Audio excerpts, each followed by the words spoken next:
सीधे सब आप लोगों को थोड़ा सा मनोरंजन की ओर ले चलने का प्रयास कर रहा हूँ कि मुख्य अतिथि जी का उद्बोधन हो। उसके पहले समरस कवि सवरेज अहमद जी आप सबके बीच में थोड़ा अपनी आप सबको ऊर्जा प्रदान करेंगे। सवरेज अहमद जी, निश्चित ही आप सब लोगों को इससे कुछ माहौल अच्छा लगेगा। भारतीय राष्ट्रीय पत्रकार महासंघ तहसील इकाई करछना प्रयागराज के होली मिलन एवं शपथ ग्रहण समारोह में आए तमाम पत्रकार बंधुओं का, कलमकारों का, पदाधिकारियों का, आए तमाम अतिथियों का हृदय से स्वागत और अभिनंदन है। सीधे मैं एक मुक्तक से आपसे जुड़ता हूँ। मैं शायर सवरेज अहमद गंगा जमुनी तहजीब का एक शायर हूँ और उपाध्याय जी इसके संपर्क में काफ़ी दिनों से हूँ। आप लोगों का ध्यान चाहूँगा। देखिए, एक मुक्तक पढ़ता हूँ, वो शायद आपको कुछ प्रेरणा दे और ध्यान चाहूँगा। नेक बन जाओ दुनिया बदल जाएगी, नेक बन जाओ दुनिया बदल जाएगी, जिंदगी दर्द गम से निकल जाएगी। तो कोई शैतान हमारा बिगाड़ेगा क्या, और दिल में इंसानियत जब मचल जाएगी, दिल में इंसानियत जब मचल जाएगी। कलमकार, पत्रकार एक स्तंभ है देश का। अगर पत्रकार न होता तो बड़े बड़े अपराध हो जाते, किसी को पता नहीं चलता। ये वो शक्ति है। आप लोग पीठ पत्रकारिता से बचें, ईमानदारी से, और एक विश्वसनीय पत्रकार बने। और दो छंद पढ़ता हूँ आपके बीच में कि जलते हृदय के उद्गार व्यक्त करता हूँ, पुरखों की अपने निशानी हमें चाहिए। और चंद्रशेखर भगत सिंह व सुफाकुल्ला जैसी वीरों से उफनती जवानी हमें चाहिए। तो कामधार में है पृथ्वीराज जी का अस्थि कलश, और कोहिनूर हीरा है लसानी हमें चाहिए।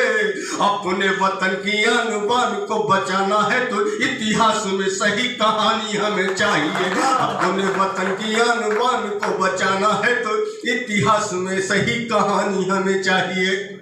और एक छंद और पढ़ता हूँ आपको कि धरती माँ के लालू हैं हम, वंदे मातरम कहेंगे माँ के लिए, हंसते हंसते फांसी चढ़ जाएंगे। धरती माँ के लालू हैं हम, वंदे मातरम कहेंगे माँ के लिए, हंसते हंसते फांसी चढ़ जाएंगे।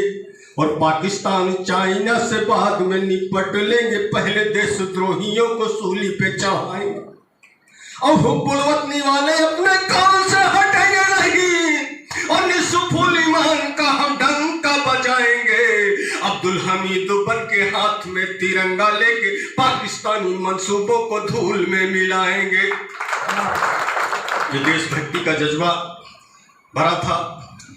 आज बेटियों के हालात पे बहुत दुख होता है। आदरणीय का बहुत बहुत स्वागत, अभिनंदन है। एक बहन बेटियों पर एक छंद पढ़ना चाहता हूँ और अवगत कराना चाहता हूँ पत्रकार बंधुओं को, देश की सरकार को, कि क्रूरता जो बेटियों के साथ हो रही है आज, उससे तो देश की कहानी मिट जाएगी। और धरती पे असुरों का जन्म अगर होता रहा, शिक्षित समाज की निशानी मिट जाएगी। और साधु संत नेता अगर व्यभिचारी होते रहे तो महापुरुषों की सत्य बानी मिट जाएगी।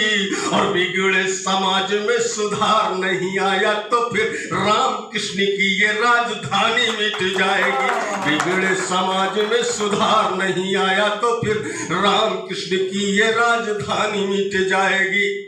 और बहुत गहराइयों में नहीं जाना चाहता, स्थिति बहुत अच्छी नहीं है, इसका अनुभव आप लोगों को होगा। और एक भारत की गरिमा का एक छंद पढ़ना चाहता हूँ, सवैया का। आज की दूषित राजनीति पर आपका विशेष ध्यान चाहूँगा कि जही काम से देश के शान बढ़ई, वही काम करो वही काम है आला। और जनता जब तो का जिताई दिहस, तो जिन काम करो तुम गड़बड़ झाला। और जही देशों में जन्म तोहार तुम शमन कीजिए, छोड़ कर के अहंकार की भावना, और सर झुका कर के सबका नमन कीजिए। जय हिंद, जय भारत, जय राष्ट्रीय करता हूँ। हमारे परम पूज्य गीत ऋषि के तुल्य आदरणीय मुख्य अतिथि जी, राष्ट्रीय पत्रकार महासंघ के राष्ट्रीय संयोजक और हमारे सभी सम्मानित पत्रकार बंधुओं, मेरा नाम डॉक्टर वीरेंद्र कुसुमाकर, उत्तर प्रदेश सचिवालय में कार्यरत हूँ। 2 दिन की छुट्टी थी, डॉक्टर उपाध्याय जी का फोन गया, कुसुमाकर जी आप मेरे कार्यक्रम में उपस्थित होइए। तो आप मेरा सौभाग्य, आप लोगों का दर्शन हुआ। एक किसी कवि ने 4 पंक्तियां देना चाहता हूँ आप सबको कि ये तन बेच देंगे, एक तन बेच देंगे, एक मन बेच देंगे, कलम का सिपाही अगर सो गया तो वतन के मसीहा वतन बेच देंगे, वतन के ये तन बेच देंगे, मन बेच देंगे, धरती ये सारा गगन बेच देंगे, वतन का मसीहा वतन का सिपाही अगर सो गया तो, कलम के सिपाही अगर सो गया तो वतन के मसीहा वतन बेच देंगे। आइए, नवरात्रि का दिन चल रहा है, 4 पंक्तियां को फिर मंच को देना चाहूंगा गणनी को।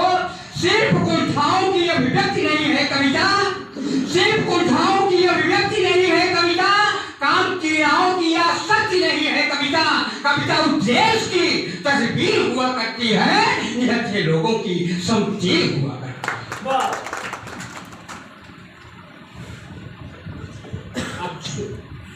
ये राम भगवान राम को समर्पित करता हूँ। शिव होने के लिए सभी को पहले विष पीना पड़ता है, शिव होने के लिए सभी को पहले विष पीना पड़ता है। कवि होना आसान नहीं है, कविता को जीना पड़ता है। क्रौच की आह न पीड़ा बनती, करुणा का संसार न होता। क्रौच की आह न पीड़ा बनती, करुणा का संसार न होता। वाल्मीकि के छंद न होते, शब्दों का श्रृंगार न होता, शब्दों का श्रृंगार होता। 2 छंद राम को समर्पित करता हूँ कि आसुरी प्रवृत्तियों को नष्ट कर मेरे राम, धर्म की ध्वजा को धरती पे फहरा दिया। भारतीयता का संस्कार दिए जगती को, मानवीयता का ममता का पहरा दिया। सूख रहे हृदय सरोवरों को करुणा के नीर से भरा तो कुछ और गहरा दिया। आपको प्रणाम करता हूँ प्रभु राघवेंद्र, आपने धरा पर अमरत्व बिखरा दिया। आज त्राइयों का संहार किए शत्रुहंता, अवधपति राम के व्यक्तित्व को प्रणाम है। राज प्रेम, राज धर्म, राज प्रेम जिसके हृदय में बसा, ऐसे पुजारियों को, ऐसे भगवान राम को प्रणाम है करते हुए 2-3 छंद देश की देखिए कि पौरुष और पराक्रम से व्यक्तित्व बना करता है, राष्ट्र भक्त का वत्स रुधिर से सदा सना करता है। यह भारत है जहाँ जन्मते हैं सूरज के बेटे, शकुंतला का भरत सिंह के दांत गिना करता है। पन्ना का बलिदान देश की गौरव भरी कहानी, पत्थर से पत्थर दिल में भी भर देता है पानी।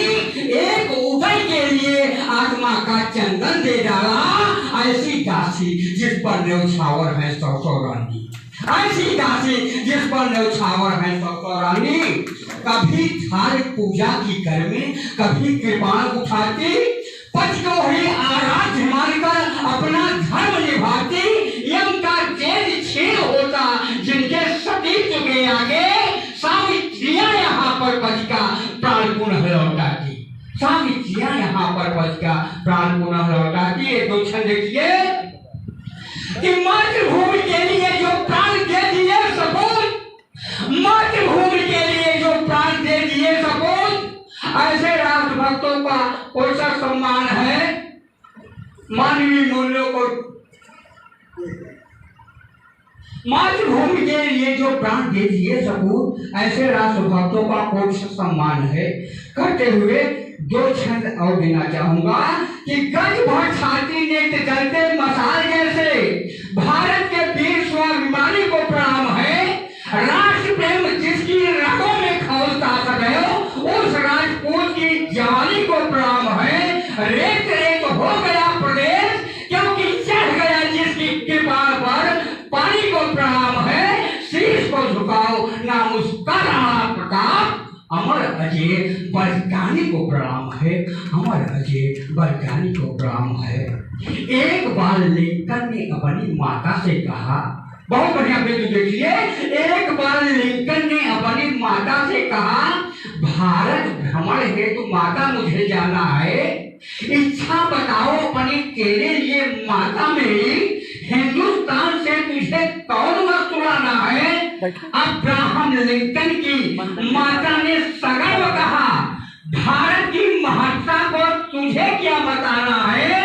वीरभूमि राणा की हल्दी घाटी से तुम्हें एक मुट्ठी चंदन की मिट्टी ले आना है, एक मुट्ठी चंदन की मिट्टी ले आना है। एक छंद और देना चाहूंगा कि माता और पिता के देगों का था प्रकाश पुंज, उन नैनों में आज घोर समझा गया, राखी बहना की बात चलती सहोदर की, बच उस राखी की प्रतीक्षा में किया गया, पापा घर लेकर खिलौने आने वाले होंगे, भोली तुतलाहट का मुख कुमला गया, मिट गया वीर पत्नी के भाल का सिंदूर, लिपट तिरंगे में शहीद घर आ गया, लिपट तिरंगे में शहीद गया। तब तक लंबी है। धन्यवाद।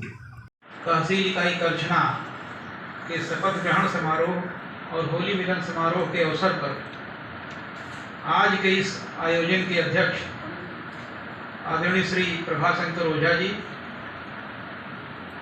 प्रदेश के कोषाध्यक्ष, भाई संगठन में अगर कोई भामाशाह नहीं रहेगा तो हम लोग पैदल थोड़ी चलेंगे। यद्यपि मैं 60 वर्षों से निरंतर पैदल ही चल करके संगठन की सेवा कर रहा हूँ।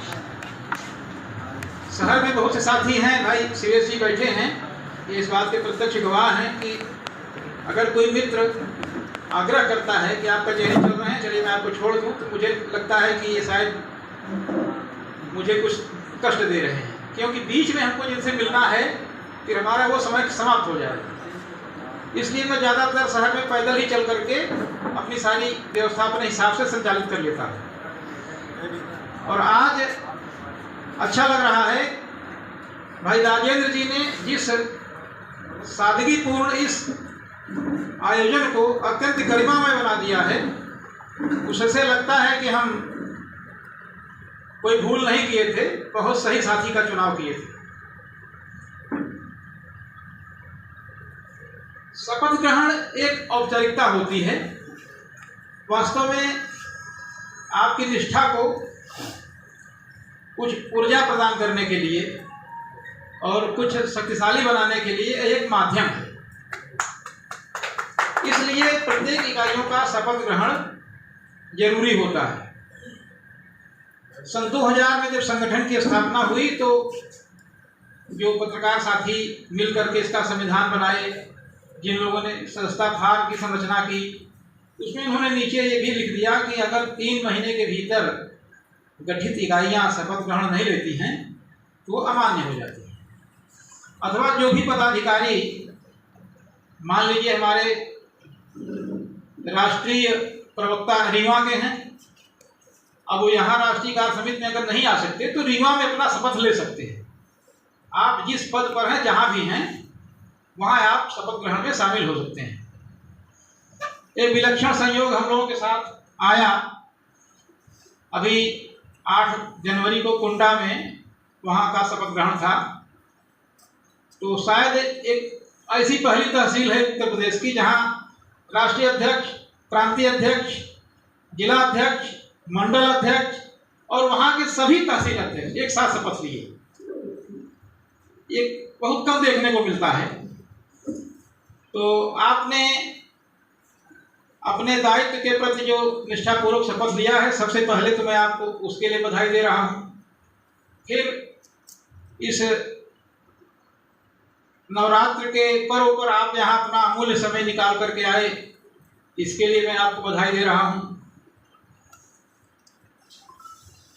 साहित्य अकादमी पुरस्कार से सम्मानित प्रखर पत्रकार पंडित माखनलाल चतुर्वेदी,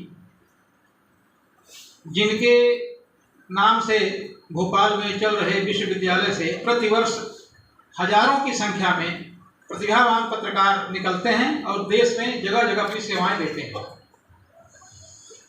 अभी संयोगवश छत्तीसगढ़ की यात्रा पर मैं गया था, तो वहाँ से लौटते समय मुझे सतना में रुकने का अवसर मिला।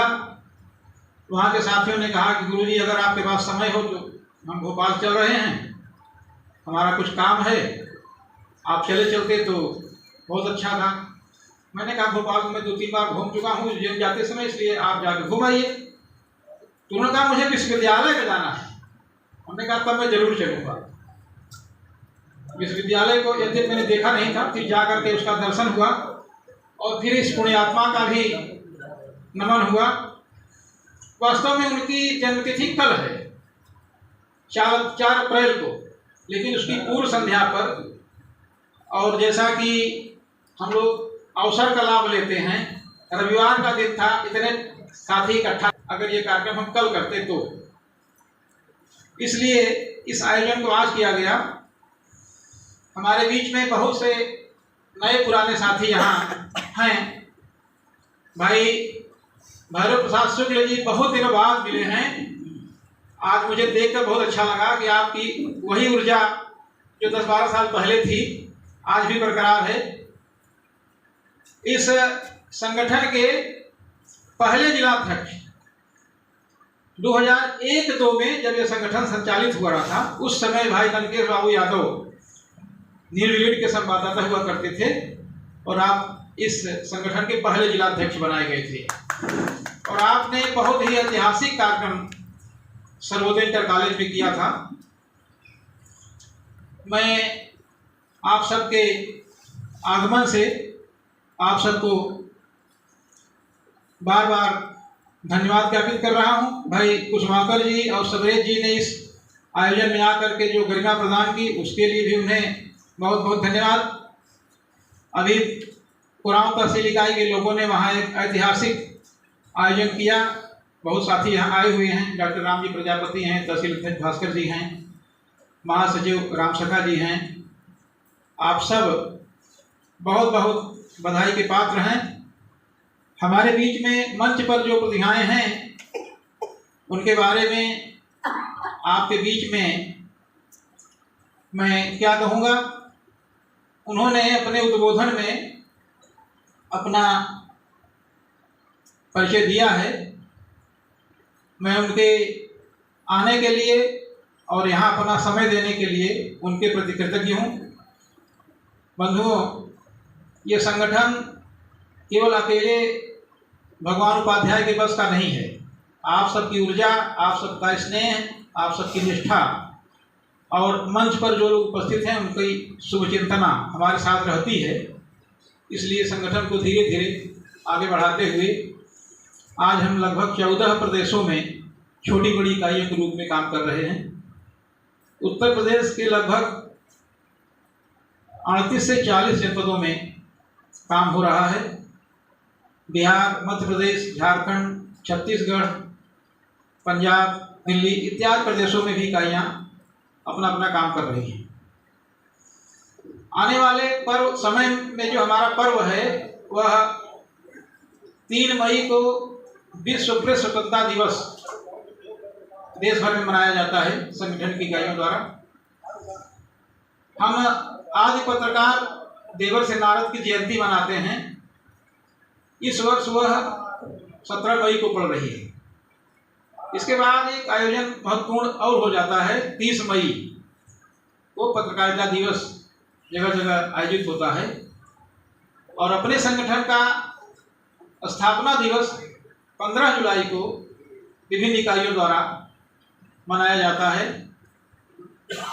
इससे पहले यह एक जो आयोजन की श्रृंखला शुरू की गई है शपथ ग्रहण की, हर तहसीलों में, हर जिलों में, हर मंडलों में, उससे आपके निकटता का जो लाभ मिलता है उससे हमको एक फायदा और होता है कि संगठन में जो कुछ भी वांछित कमियां हैं उसको दूर करने का, उसे और अधिक बेहतर बनाने का जो सुझाव आता है वो भी मेरे लिए रामबाण का काम करता है। मैं चाहता हूं कि हमारे अपने साथी जो जुड़े हैं, अपने परिवार के अंग हैं, अगर इस परिवार में कहीं किसी भी प्रकार की उन्हें सुविधा हो रही है या उनकी कोई अपेक्षा है कि नहीं अगर ऐसा होता तो और अच्छा होता, तो उसका भी हम सब सादर स्वागत करते हैं और आपके सुझाव हमेशा आमंत्रित करते रहते हैं। जब भी आप कभी कोई सुझाव देते हैं उस पर अमल किया जाता है। संगठन की अपनी एक मासिक पत्रिका निकलती है जिसके माध्यम से आपके विचारों को पूरे देश प्रदेश में विस्तारित किया जाता है। आने वाले समय में कुछ और सम्मान योजनाओं को संचालित करने की भूमिका बन रही है। पिछले वर्ष कोरोना काल में देश का पहला एक ऐसा संगठन है भारतीय राष्ट्रीय पत्रकार महासंघ, जिसने 800 पत्रकारों को कलम सम्मान और लेखनी सम्मान से सम्मानित किया था, जिसकी पूरे देश में चर्चा हुई थी। विभिन्न प्रदेशों में यद्यपि वह सम्मान ऑनलाइन किया गया था, लेकिन कम से कम महीने 2 महीने उसकी बड़ी धूम रही। उद्देश्य ही हमारा है सम्मान, सुरक्षा और शक्ति। सम्मान के अलावा हम आपको क्या देते हैं? इधर कुछ जो विसंगतियां बढ़ी हैं, पत्रकारों का उत्पीड़न जगह जगह हुआ है, उससे हम सब आहत भी हुए हैं और योजना भी बनी है कि इस तरह के उत्पीड़न पर प्रतिबंध लगाने के लिए शासन प्रशासन पर दबाव बनाया जाए। संगठन की ओर से एक अभी संचालन समिति ने निर्देश जारी किया है कि हम बुधवार और गुरुवार को अपनी तहसील और जिला इकाइयों के माध्यम से वहां के सक्षम अधिकारी द्वारा मुख्यमंत्री को एक ज्ञापन देंगे, जिसमें मुख्य रूप से पत्रकार उत्पीड़न को तत्काल प्रभाव से रोकने के लिए और किसी भी पत्रकार को किसी पुलिस अधिकारी द्वारा प्रताड़ित किए जाने के पहले उसकी पूरी तरह से निष्पक्ष जांच हो जाए। अगर वह दोषी है तो हम उसकी पैरवी नहीं करते, लेकिन वह निर्दोष है तो हम 24 घंटे उसके साथ खड़े हैं। जहां जैसी जिसकी आवश्यकता पड़ती है। यह बहुत ही अद्भुत संयोग है कि हमारे वर्तमान जिलाध्यक्ष अधिवक्ता भी और वे न्यायिक रूप से भी पत्रकारों को सहायता देने में सक्षम हैं। इसलिए छोटी मोटी जो समस्याएं होती हैं तहसील स्तर से, थाना स्तर से या विभिन्न विभागों से, तो उसमें हमें कहने में कोई संकोच नहीं है कि आधी से अधिक समस्याएं उनके दूरभाष से हल हो जाती हैं और पत्रकार संतुष्ट होकर जाता है। कोई अगर विशेष परिस्थिति है तो संगठन के लोग अधिकारियों से मिलते हैं, बात करते हैं, उसका समाधान होता है। रिकॉर्डिंग चालू कर दें। आपकी अगर कभी कोई ऐसी उत्पीड़न की घटना हो तो आप निसंकोच संगठन के संज्ञान में ले आइए, उसका समाधान सुनिश्चित रूप से किया जाएगा। बशर्ते आप अपनी कलम को समाज के लिए उपयोगी बनाइए, क्योंकि अगर आप किसी वाद में फंस जाएंगे और व्यक्तिगत स्वार्थ सिद्ध करने लगेंगे तो पत्रकारिता प्रदूषित होगी, फिर आप कलंकित हो जाएंगे। इसलिए अपनी कलम को आप बिल्कुल शुद्ध और शुचितापूर्वक चलाइए। अगर समाज में आपकी पत्रकारिता कल्याणकारी है, समाज के लिए हितकारी है, तो जैसा कि अभी शायद नंकेश बाबू जी ने स्मरण दिलाया था, राष्ट्रीय अध्यक्ष जी का वक्तव्य, सत्यम शिवम सुंदरम की कल्पना आप सब खुद साकार कर सकते हैं। इस आयोजन के लिए भाई राजेंद्र पांडे जी को जितनी बार बधाई दी जाए, जितनी बार धन्यवाद ज्ञापित किया जाए, वह निश्चित रूप से कम होगा। और भी जो हमारे आने वाले तहसील इकाइयों के साथी हैं, उनसे आग्रह है कि अपनी स्थानीय प्रतिभाओं को समय समय पर प्रोत्साहित करते रहें, और इस तरह का जो आयोजन है वह आपके लिए एक संजीवनी का काम करता है। इसको कभी बंद न होने दें, इसको सदैव आगे बढ़ाते रहें। बहुत बहुत धन्यवाद। जय पत्रकार महासंघ।